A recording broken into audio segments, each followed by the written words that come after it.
एक गुमनाम phone call, नदी किनारे एक कटा हुआ जला हुआ सिर और एक बहुत छोटा सा सुराग। एक ऐसा सुराग जो एक इतने खौफनाक राज को खोलने वाला था जिसकी किसी ने कल्पना तक नहीं की होगी।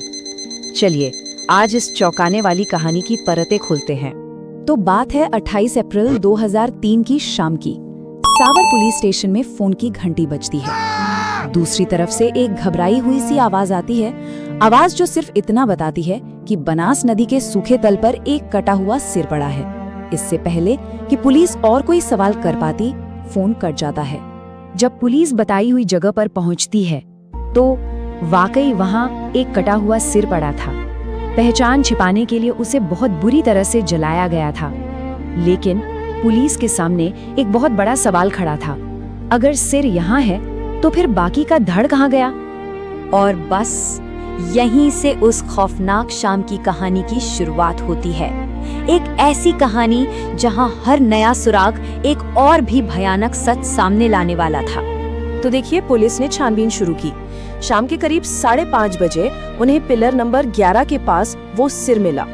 फिर लगभग 7 बजे के आसपास वहीं पास में खून से सनी शर्ट और कुछ प्लास्टिक कवर मिले। और फिर रात के 8 बजे वहां से लगभग 2 किलोमीटर दूर एक कुएं से एक गठरी निकाली गई और उस गठरी में था एक बिना सिर का जला हुआ धड़।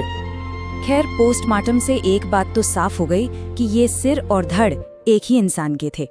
लेकिन सवाल वही था, ये इंसान था कौन? पुलिस ने आसपास के सारे थानों में पता किया, पर कहीं भी किसी के गायब होने की कोई रिपोर्ट नहीं थी। अब कोई पहचान नहीं, कोई सुराग नहीं, तो आखिर में पुलिस ने उस शव का अंतिम संस्कार कर दिया और ऐसा लगा कि ये केस हमेशा के लिए एक बंद गली में पहुंच चुका था। लेकिन कहते हैं ना, कहानी कभी एक जगह नहीं रुकती। जब पुलिस इस गुमनाम लाश की गुत्थी सुलझाने में पूरी तरह से नाकाम हो चुकी थी, ठीक उसी वक्त एक और कहानी कहीं और शुरू हो रही थी। एक परिवार अपने बेटे को ढूंढ रहा था। ये कहानी थी किशनगढ़ के एक जाने माने मार्बल व्यवसायी भवानी शंकर शर्मा की। वो कई दिनों से लापता थे। उन्होंने आखिरी बार 25 अप्रैल को अपने माता पिता से बात की थी और जब कई दिन बीत गए और भवानी का कोई फोन, कोई खबर नहीं आई, तो उनके पिता दुर्गा प्रसाद की चिंता बढ़ना लाजमी था। लेकिन जब उन्होंने अपनी बहू निधि से इस बारे में पूछा तो निधि का रवैया बहुत अजीब था, टालम टोल भरा, और इसी बात ने उनकी चिंता को शक में बदलना शुरू कर दिया था। और फिर कुछ ऐसा हुआ जिसने इन दो अलग अलग बिखरी हुई कहानियों को एक साथ लाके खड़ा कर दिया। एक ऐसी चीज जिसने इस पूरे मामले को एक बिल्कुल नई दिशा दे दी। देखिए, पुलिस के हाथ पूरी तरह खाली थे, तो उन्होंने एक आखिरी कोशिश करने की सोची। उन्होंने उस लाश से जुड़ी जो भी जानकारी थी वो सब एक स्थानीय अखबार को दे दी, बस इसी उम्मीद में कि शायद कोई इसे पढ़कर कुछ पहचान ले। और फिर 4 मई को भवानी के पिता दुर्गा प्रसाद अखबार पढ़ रहे थे, तभी उनकी नजर एक खबर पर पड़ी। लिखा था, पुलिस को एक कटा हुआ सिर मिला है जिसकी बाईं आंख के नीचे एक स्टील का तार लगा है और कलाई पे मौली बंधी है। ये पढ़ते ही कहते उनके हाथ कांपने लगे। चाय का कप हाथ से छूट गया। उन्हें अंदर से एहसास हो गया कि ये किसी और की नहीं, उनके बेटे भवानी की ही बात हो रही है।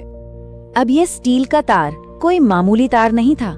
असल में करीब 11 साल पहले एक एक्सीडेंट के बाद भवानी के चेहरे की एक बड़ी सर्जरी हुई थी।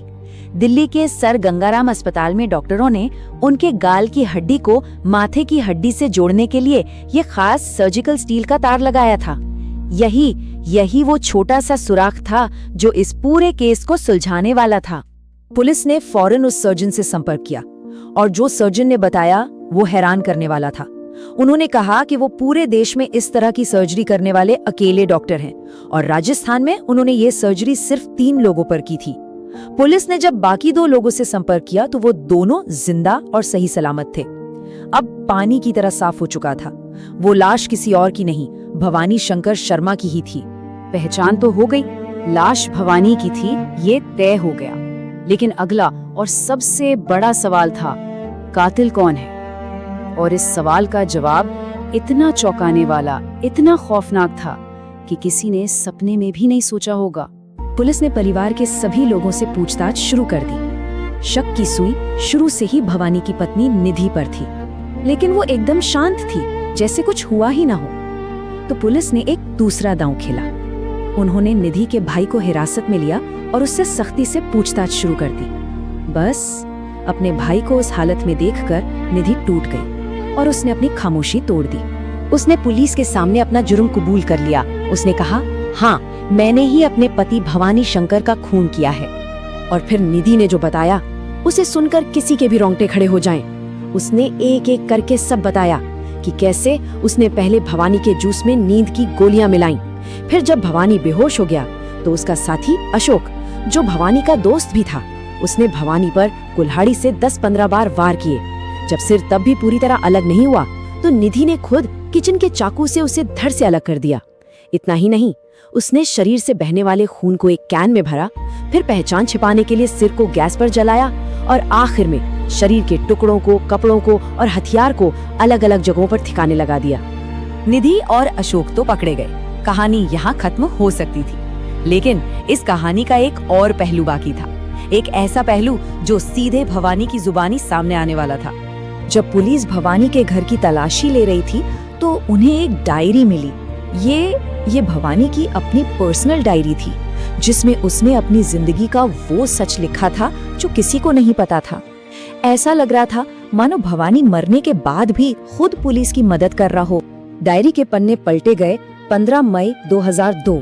उस दिन भवानी ने लिखा था कि कैसे निधि सुबह से ही उस पर तलाक के लिए दबाव बना रही थी और घर छोड़कर जाने की धमकी दे रही थी। फिर 20 मई, उस दिन उसने लिखा कि निधि ने उसे धमकी दी थी कि अगर उसने अपना मार्बल का काम बंद नहीं किया तो वह उस पर कोई झूठा केस कर देगी।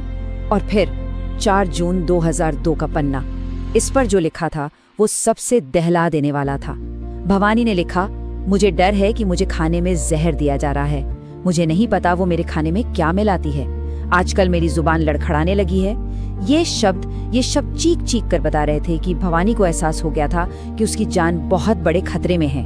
डायरी के ये पन्ने कोर्ट में सबसे मजबूत सबूत बने। चलिए अब देखते हैं कि इस खौफनाक कहानी का अंजाम क्या हुआ।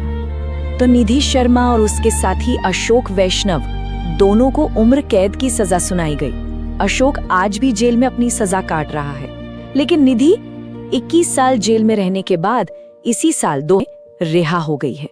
और सबसे ज्यादा चौंकाने वाली बात यह है कि आज वो उसी पति की करोड़ों की संपत्ति के लिए अपने ही बच्चों के साथ कानूनी लड़ाई लड़ रही है, जिसका उसने बेरहमी से कत्ल कर दिया था।